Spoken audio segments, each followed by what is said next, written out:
Salut à tous, j'espère que vous allez bien. Aujourd'hui, nouvelle vidéo, on va parler un peu de mes attentes envers certains joueurs et on va parler de la présentation de Daniel Alves.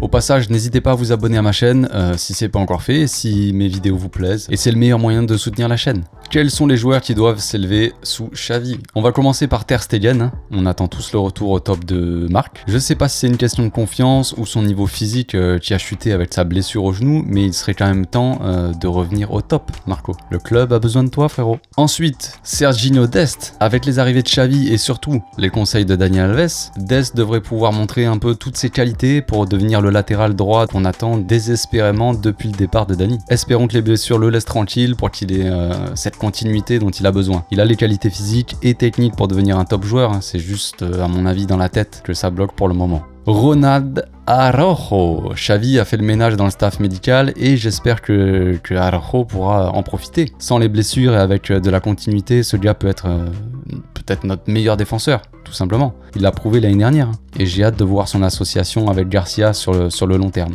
Eric Garcia justement, futur capitaine de l'équipe et patron de la défense, et même patron de la défense de l'équipe d'Espagne. Il a le potentiel pour, mais il faut qu'il s'affirme un peu plus et qu'il prenne confiance en ses qualités. Xavi sera parfait pour le guider et le faire progresser tactiquement, même s'il a déjà des qualités quand même au-dessus de la moyenne, le gamin. Ensuite, Samuel Umtiti, qui est en difficulté depuis un bon bout de temps maintenant. Le gars, après la Coupe du Monde 2018, c'était fini. Il a l'air de se donner à fond depuis plusieurs mois pour retrouver son niveau d'avant. Bon, on peut peut-être être un peu patient avec lui, on va voir. On va attendre de voir ce qui se passe avec Xavi et ce que ça donne jusqu'à la fin de la saison. Xavi a dit que tout le monde repart de zéro et que chacun aura sa chance, donc on verra bien. On verra bien. Soit lui, soit l'anglais partira à la fin de saison. Réponse dans quelques mois. Busquets, patron en sélection, papy au Barça. Comment on peut expliquer ça? À première vue, je dirais que le coach change beaucoup de choses. Xavi connaît son poulain par cœur et saura le mettre dans les meilleures dispositions pour en tirer le maximum. On a tous hâte de revoir un Busquets qui règne au milieu de terrain, le cerveau de l'équipe, avant d'être remplacé définitivement par Frenkie ou par Nico, bien entendu. Frenkie de Jong, joueur total, un des plus gros potentiels de ces dernières années, héritier de Cruyff, prédestiné à jouer au Barça. Il a du mal depuis le départ de Messi, l'année dernière il était le meilleur joueur sur le terrain juste après Léo. On attend toujours qu'il devienne le joueur qu'il est censé devenir, Ce sera une des missions peut-être les plus importantes de Xavi. Et pour finir, Memphis Depay, leader de l'attaque depuis le début de saison où il est plutôt bon. Il est plutôt bon depuis le début, il a quand même marqué quelques buts, fait quelques passes, voilà. Mais le problème c'est qu'il manque de soutien devant, avec tous les blessés. On a très bien vu, en début de saison, on a vu qu'il combinait bien avec Griezmann. C'était intéressant de les voir les deux. Ils s'entendaient très bien sur le terrain, et du coup, Memphis, il était à l'aise. Il avait un joueur avec qui jouer, on va dire. Après, Griezmann est parti, Braithwaite s'est blessé, Ansu Fati blessé, Dembélé blessé. Il s'est retrouvé à devoir combiner avec Coutinho et avec Luc de Jong, surtout. Donc, imaginez un peu le désastre. Donc, c'est compliqué, il doit tout faire tout seul.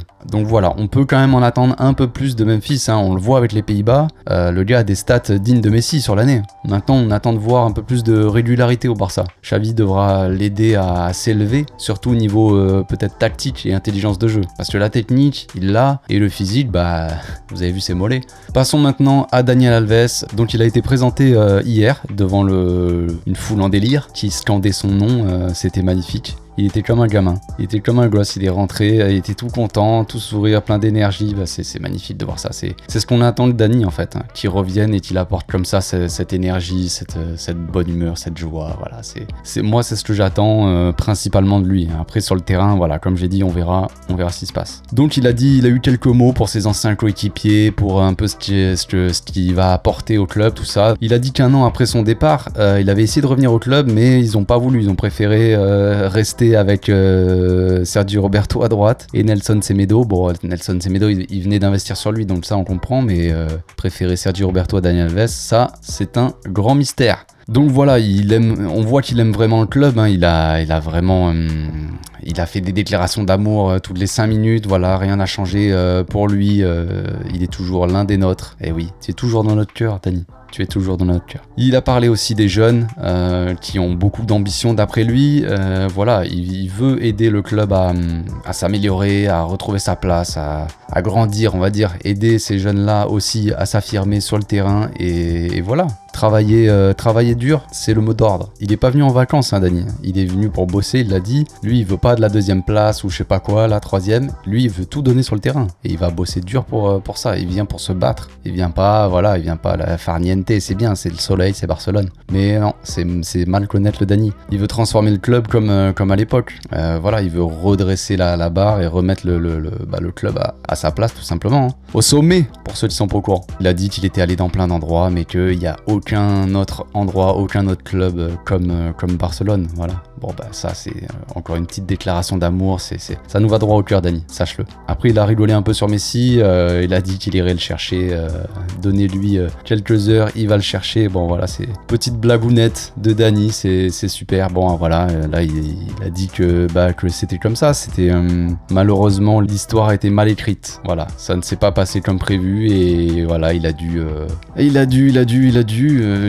aller dans un club de merde. Enfin bref, il a parlé à Xavi, donc aussi. Comme je le disais dans la vidéo de retour sur Dani Alves, ces derniers temps, au Brésil, il jouait aussi milieu de terrain. Et c'est ce dont il a parlé avec Xavi. Il lui a dit qu'il pouvait jouer latéral, ok, mais il lui a dit aussi qu'il pouvait jouer à d'autres postes. Donc je pense plus milieu de terrain. Voilà, le gars n'a pas de limite. Il peut jouer un peu partout, il peut aider. Voilà, lui, il est venu pour aider le club, peu importe où il joue. Même si tu le mets gardien, il aidera le club quand même, il n'y a pas de problème. Il a dit qu'il allait discuter avec Serginho Dest pour l'aider à s'accomplir comme personne, pour l'aider à devenir un grand joueur, tout simplement, à vraiment passer un step. Et il a parlé aussi, pour finir, de Dembélé, Ousmane. Il a dit que c'était un joueur exceptionnel, voilà, qu'il avait besoin un peu de comprendre qu'est-ce que c'était le Barça, et de croire en lui aussi, de prendre conscience qu'il est un grand joueur, et qu'il peut faire beaucoup de belles choses au club, bien entendu. Donc on va voir, c'est important qu'un joueur comme ça arrive et booste tous les joueurs, et ça peut aider peut-être Ousmane à prolonger son contrat, on verra. Apparemment c'est en bonne voie, bon voilà,